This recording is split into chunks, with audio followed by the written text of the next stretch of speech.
ধর্মের ঊর্ধ্বে হচ্ছে শান্তির ধর্ম হচ্ছে ইসলাম।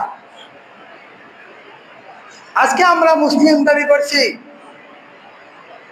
প্রায় ৯৭% মুসলিম।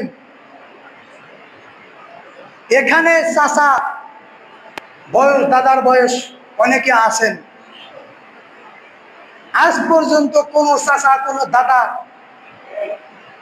প্রমাণ করতে পারবেন না যে কোনো হিন্দু জুমার দিন মসজিদে এসেছে বা ঈদের দিন এসেছে।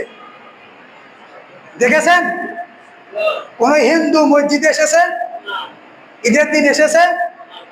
কিন্তু মুসলিম আল্লাহ রাব্বুল আলামিন তাকে আনন্দের জন্য, উৎসবের জন্য, বিনোদনের জন্য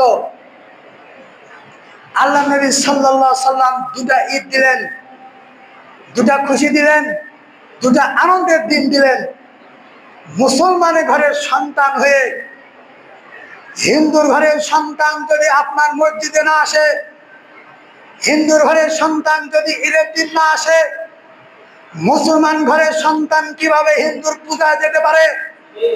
মুসলমান ঘরের সন্তান কিভাবে হিন্দুর মেলায় যেতে পারে? মুসলমান ঘরের সন্তান কিভাবে সময় নষ্ট করে তাদের মেলা দেখাশোনা করতে পারে? খুব দুঃখজনক হলেও সত্য, এইবারের পূজাতে দেখা গেছে আলেম নামে জাহেল মূর্খ, সে পূজার স্তূপে গিয়ে সে আল্লাহর প্রশংসা করে সে বক্তব্য দিচ্ছে। এদেশের একজন মুসলিম নেতা, সে ব্যক্তি ওই হিন্দুর পূজায় গিয়ে বক্তব্য দিচ্ছে। শুনে রাখবেন, হিন্দুর পূজা হারাম তো হারাম।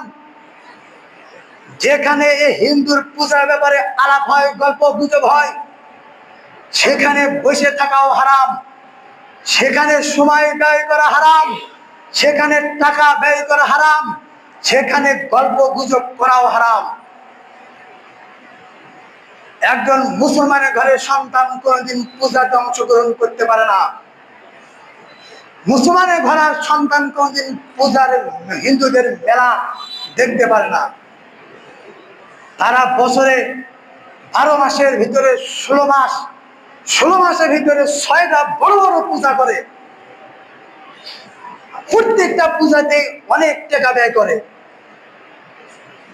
সম্মানিত উপস্থিতি, আমরা মুসলিম দাবি করছি, দাবিদার মুসলিম না হয়ে বাস্তবে মুসলিম হন। এমনও মুসলিম আছে 5 ওয়াক্ত সালাত করে না, হিন্দুর পূজাতেও যায় না, সমালোচনাও করে না, কারো পক্ষেও নেয় না, কারো বিপক্ষেও নেয় না।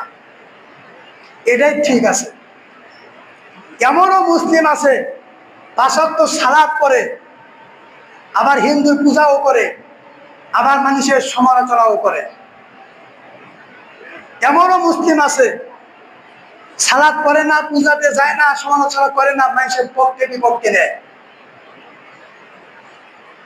আল্লাহ রাব্বুল আলামিন আমাদের সকলকে খাঁটি মুসলিম হয়ে, হিন্দুদের পূজা আরো আছে, আরো হবে, আমরা যারা মুসলিম অবশ্যই তাদের পূজা আমরা এড়িয়ে চলবো। আল্লাহ আমাদের সকলকে সেই তৌফিক দান করে বলে আমিন। আল্লাহ রাব্বুল আলামিন আমাদেরকে, আমরা আহলুল হাদিস, হাদিসের অনুসারী দাবি করি, কিন্তু বাস্তবে সব হাদিস পালন করি না। অধিকাংশ মসজিদে, আহলে হাদিস মসজিদেই সঠিকভাবে নিয়ম, সঠিক সালাত, সঠিকভাবে আযান এটা হয় না। মানুষকে খাওয়ানো, দাওয়াত দেওয়া সুন্নত, খাওয়া সুন্নত, মানে মৃত্যু ব্যক্তিকে কেন্দ্র করে যে খাওয়ানো হয়, এটা হচ্ছে নাজায়েজ, বিদআত। এইটাকে কেন্দ্র করে আমরা খাওয়াকে হারাম করতে করতে খাওয়ায় তুলে দিয়েছি।